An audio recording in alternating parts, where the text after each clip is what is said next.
안녕하세요. 이번 강화학습 두 번째 시간엔 컨볼루전 뉴럴 네트워크 같은 딥러닝 방법을 이용해서 강화학습하는 방법에 대해 얘기해 보겠습니다. 지난 시간에 본 큐러닝은 테이블 방식의 강화학습 기법이었어요. 밑에 그림을 보면 테이블 기반 큐 함수는 스테이트와 액션이 주어지면 큐 테이블에서 스테이트 액션 쌍에 대응되는 큐 밸류를 반환하는 형식으로 구현할 수가 있었죠.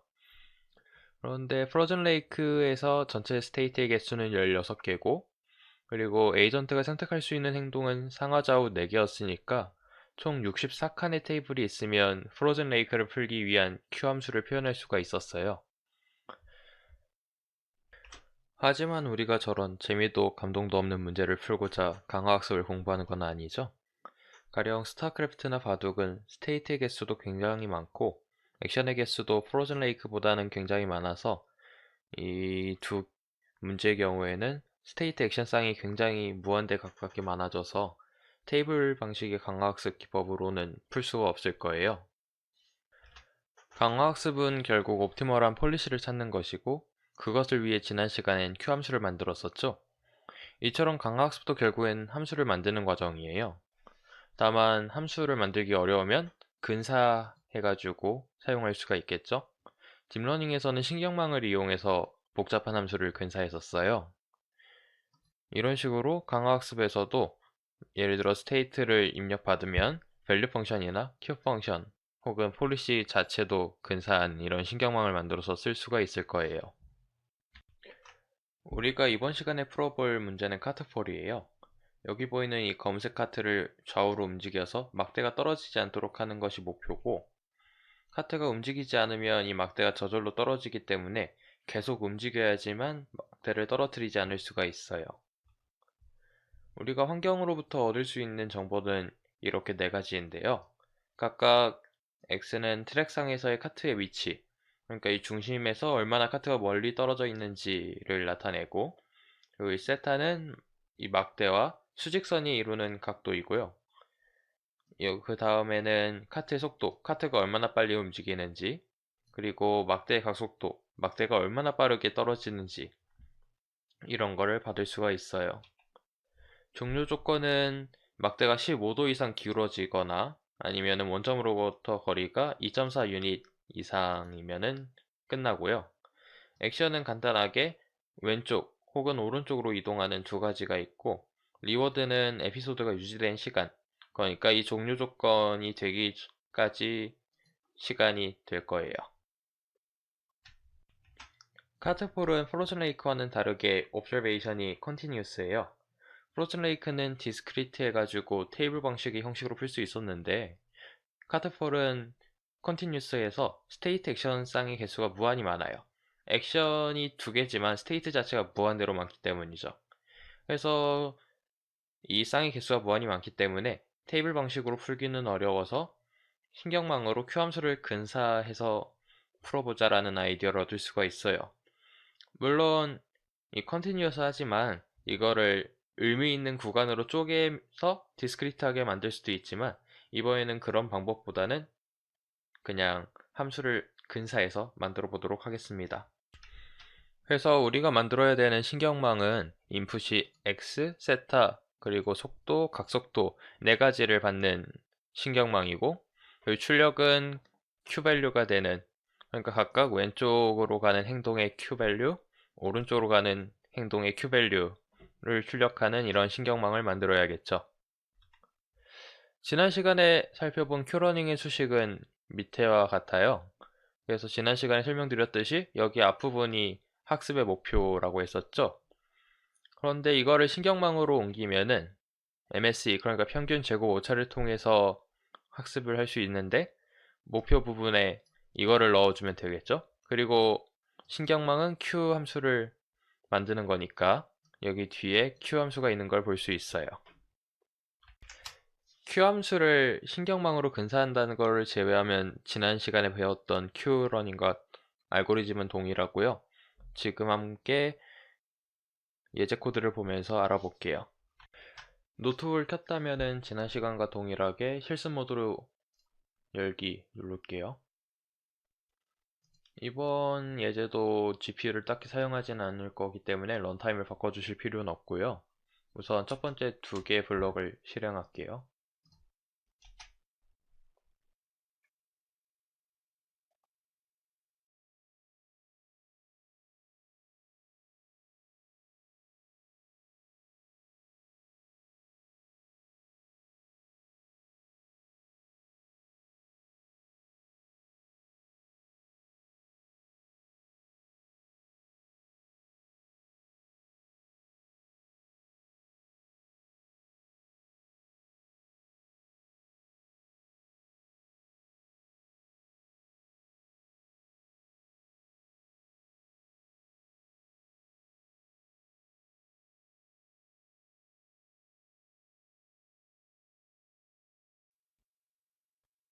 설치가 완료되었으면 밑으로 내려볼게요.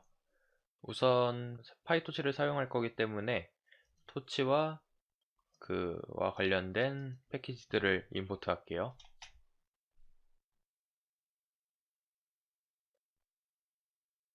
그 다음에 여기 보시면 Q 네트워크, 그러니까 Q 함수를 근사하는 신경망 클래스를 정의한 걸 볼 수 있고요. 우선 입력이 들어오면은 fully connected 레이어 1을 통과한 다음에 fully connected 레이어 2를 통과시키도록 되어 있는데요. 우선 첫 번째 fully connected 레이어를 보면은 입력에 4가 있는 걸 볼 수 있죠. 그러니까 입력을 4개를 받는다는 거고, 그리고 두 번째 fully connected는 아웃풋이 2인 걸 봐서는 얘는 출력이 2가 되는, 그러니까 입력은 4개, 출력은 2개인 신경망이 된다는 거죠. 역시 실행할게요. 이제 에이전트 클래스인데요. 전반적으로 달라진 건 없고, 다만 달라진 게 있다면 여기 이렇게 3개가 있어요. 지난 시간에는 테이블 방식으로 Q 함수를 만들었다면 이번에는 신경망으로 Q 함수를 만들기로 했었죠. 그래서 Q 함수를 근사할 신경망, 그리고 신경망을 최적화할 옵티마이저, 그리고 MSE 로스 펑션을 이렇게 정의할게요. 나머지는 크게 달라진 게 없고, 다만 이 Q 함수를 업데이트하는 쪽에서 지난 시간과 똑같이 이 값들을 계산한 다음에 로스 펑션에 통과시켜서 로스 값을 구해주고 백프로파게이션을 한 다음에 가중치를 업데이트하는 이런 코드가 되겠습니다. 역시 실행할게요. 학습 돌리는 거는 역시 지난 시간과 달라진 게 없어요. 실행해 볼게요.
보시면은 총 5000개의 에피소드를 수행한 듯 돼 있는데, 이전 50개의 평균 리워드가 190보다 크면 학습을 중단하기로 했기 때문에 1702개의 에피소드만 하고서 학습을 멈췄어요. 학습이 진행됨에 따라 리워드가 어떻게 변했는지 그래프를 그려볼 수도 있는데요. 밑에 코드를 실행하면요. 처음에는 리워드가 작다가 뒤로 갈수록 리워드가 커지는 걸 볼 수 있어요. 네, 여기까지가 신경망을 이용해서 Q 함수를 근사하는 방법으로 큐러닝하는 방법에 대해서 살펴보았습니다. 지금까지 우리가 살펴본 큐러닝은 가치 함수인 큐펑션을 이용해 그리디하게 큐밸류를 최대로 하는 폴리시를 바탕으로 행동했었죠. 이처럼 value 펑션을 기반으로 한 강화학습 기법을 가치 기반 강화학습이라고 합니다. 하지만 옵티멀한 폴리시 자체를 구할 수 있다면 굳이 value 펑션을 만들 필요는 없겠죠. 따라서 폴리시를 바로 구하는 강화학습 알고리즘을 정책 기반 강화학습이라고 합니다. 정책 기반 강화학습에서는 가치 함수 없이 바로 액션을 선택하는데요. 그러기 위해선 폴리시 자체를 근사해야겠죠. 그래서 스테이트를 받으면 폴리시를, 그러니까 현재 스테이트에서 어느 액션을 취할 확률을 출력하는 신경망을 만들 수가 있을 거예요. 폴리시 베이스드 강화학습의 장점으로는 우선 밸류 베이스드 방식보다 수렴이 더 잘 되고 가능한 액션의 개수가 많거나 혹은 액션이 컨티뉴스한 경우에도 효과적이란 장점이 있고요. 그리고 무엇보다 폴리시 베이스드에선 확률 자체를 배울 수 있기 때문에 가위가위보와 같은 확률적인 정책이 최적인, 그러니까 가위가위보를 각각 3분의 1의 확률로 내는 게 최적인 이러한 문제를 풀 수도 있어요. 단점으로는 로컬 옵티멈에 빠질 수도 있고, 그리고 폴리시를 평가하는 거가 비효율적이다. 왜냐면 반환값을 계산해야 된다는데 왜 그런지는 뒤에 나오고요. 그리고 베리언스가 높다 라는 단점이 있어요. 폴리시 기반 강화학습이 어떻게 동작하는지 알아볼게요. 우선 신경망으로 근사된 정책은 다음과 같이 표현할 수가 있어요. 이 세타라는 기호로 정책 신경망의 가중치를 표현하고 이 신경망을 바탕으로 정책을 만들면 파이의 세타가 되겠죠. 목표 함수는 j의 세타라는 함수로 표현할 수 있을 거고, 정책을 근사하는 신경망의 출력증은 소프트맥스를 사용하는데, 이거는 반대로 얘기하면 일종의 분류 문제를 푼다라고 생각할 수 있겠죠.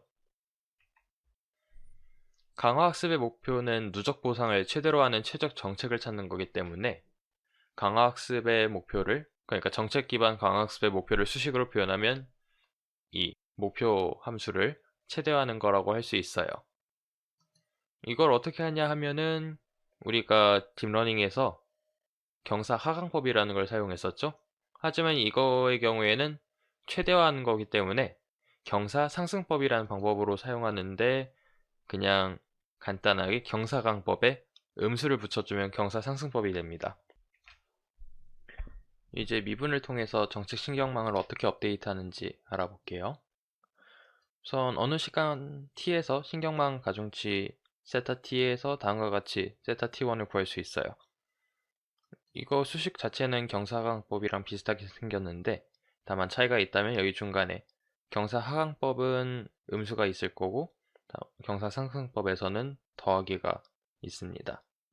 목표 함수는 누적 보상의 최대이니까 결국 가치 함수로 표현할 수가 있겠죠. 그래서 궁극적으로 목표 함수의 미분은 가치 함수의 미분으로 표현할 수 있어요. 그래서 수식을 쭉쭉 전개해 보면요. 우선 가치 함수의 정의를 이용하면 이 자리를 이렇게 풀어쓸 수가 있어요. 하지만 에이전트에 가치 함수나 q 함수가 없기 때문에 이걸 구할 수가 없게 돼요. 그래서 나온 대책이 가치 함수는 반환값의 기대값이었죠. 그런데 반환값을 계산할 수가 있다면 이걸로 대체해도 크게 상관은 없을 거예요. 그래서 이 q 함수 자리에 반환값 gt를 쓴 것을 reinforce 알고리즘이라고 해요. 그러니까 reinforce 알고리즘의 업데이트 수식은 다음과 같아요.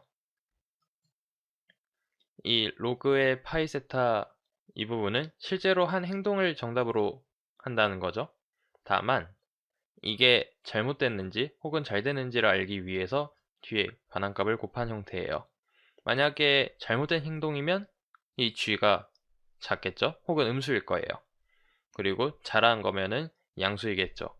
그러니까 잘한 행동은 계속하게 되고 못한 행동은 못하게 만드는 이런 방식으로 학습이 될 거예요. 폴리시 그레디언트도 실습해 볼게요. 역시 노트북을 켜셨다면 실습 모드 열기를 누를게요. 이번에도 GPU를 사용하지 않을 거기 때문에 런타임을 바꾸실 필요는 없고요. 다만 첫 번째와 두 번째 블록을 실행할게요.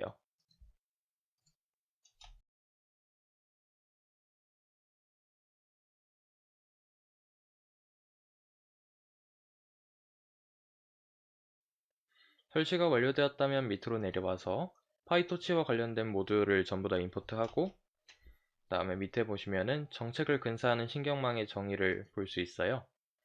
보면 인풋이 4개, 아웃풋이 2개인 건 아까와 비슷하고요. 다만 한 가지 차이가 있다면 얘는 폴리시를 근사하는 신경망이기 때문에 맨 마지막에 소프트맥스 레이어를 추가한 걸 볼 수 있어요. 여기까지 실행할게요. 밑에 보면 에이전트 클래스는 큐러닝에서의 에이전트와 그렇게 크게 달라지진 않았는데요. 다만 큐러닝에서는 큐함수를 근사하는 신경망의 자리에 정책을 근사하는 신경망이 있고, 그리고 옵티마이저는 똑같고요. 큐러닝과 다르게 폴리시 그레디언트는 에피소드가 끝나야지만 학습할 수 있어요. 왜냐하면 반환값을 계산해야 되기 때문이죠. 그래서 지금 당장 학습할 수 없으니까 어딘가에다가 학습에 필요한 데이터들을 저장할 필요가 있어요. 그 저장하는 위치가 이렇게 2개의 멤버 변수고요. cat 액션은 조금 달라졌는데 이번에는 엡실론 그리디 같은 방법은 쓰지 않아요.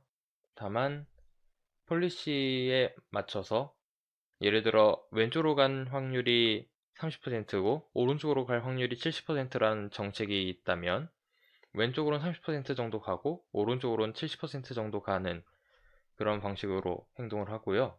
그리고 그 행동에 따른 로그 프로버빌리티를 계속 저장해주고 궁극적으로 액션을 반환해주는 게 get action 메소드가 됩니다. 트레이는 여기 보이는 코드는 저장된 값들을 이용해서 반환값을 계산해주는 코드예요. 여기 보시면은 거꾸로 계산하는데요. 거꾸로 계산하는 이유는 반환값의 정의상 계속 이 디스카운트 팩터를 제곱으로 곱해주죠. 그래서 이런 식으로 거꾸로 계산하다 보면은 반환값의 정의에 맞춰서 계산될 수가 있기 때문에 이렇게 거꾸로 계산해 주는 걸 볼 수 있어요. 그 다음에 여기에 이렇게 전처리를 해주고요. 그리고 루스도 계산을 해줘서 루스 계산에 맞춰가지고 100 프로파이게이션까지 해주는 게 학습 과정이 되겠습니다. 여기까지 실행을 해볼게요. 그리고 학습을 돌리는 코드도 그렇게 크게 달라지진 않았는데요. 다만 아까 말씀드렸듯이 바로바로 에피소드를 진행하면서 학습할 수 없기 때문에 어떠한 보상이 주어지면 그 보상을 에이전트한테 저장을 일단은 해놔요. 저장을 해주고 이것을 계속 돌다 보면은 이제 언젠간 에피소드가 끝나겠죠? 에피소드가 끝나면 그때서야 학습을 돌립니다. 아까와 마찬가지로 이전 50개 에피소드의 평균 리워드가 190보다 크거나 같으면 학습을 중단하고요. 이거를 돌려볼게요.